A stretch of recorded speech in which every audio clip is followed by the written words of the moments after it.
អ្នកខ្លះពេលគេបន្ទាបខ្លួនរាប់អានគឺចាប់ផ្ដើមវាយស្មើមកឬក៏មើងងាយគេភ្លាមអានឹងអត់បានទេអានេះហើយគឺជាការខាតលៀបអញ្ចឹងជីវិតរបស់យើងខ្លួនយើងគឺកុំឲ្យមានរឿងបែបហ្នឹងឯងសោះ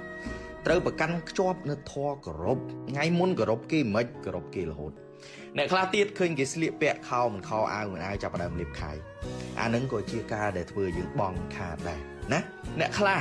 អ្នកមានគេជិះ Rolls Royce តែអ្នកមានខ្លះគេនៅជិះម៉ូតូឡើយតែយើងត្រូវចាំទុកថាបើសិនជាគេអាចខ្លាយទៅជាអ្នកមានហើយប្រហែលជាខួរក្បាលរបស់គេហ្នឹងមិនមែនមរៀលទេណាអ្នកខ្លះទៀតគឺមុននឹងស្គាល់នរណាម្នាក់មុននឹងចាប់ដៃគឺសួរគេសិនរោស៊ីអីអ្នកឯងជាណា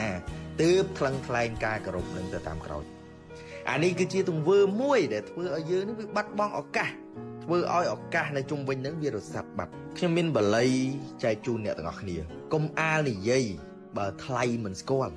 កុំអាលពាល់បើថ្លៃមិនសួរកុំអាលងើយក្រែងវាមិនគួរ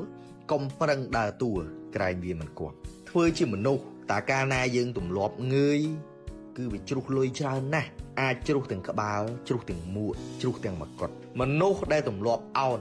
រមែងតែរើសបានលុយត្រូវចាំទុកថាផែនដីនេះវាមិនមែនជារបស់យើងទេដូច្នេះយើងត្រូវកែប្រែមកជាអោនលំទោនហើយទៅសើមនុស្សជុំវិញទើបផ្កាវាដុះនៅក្បែររបង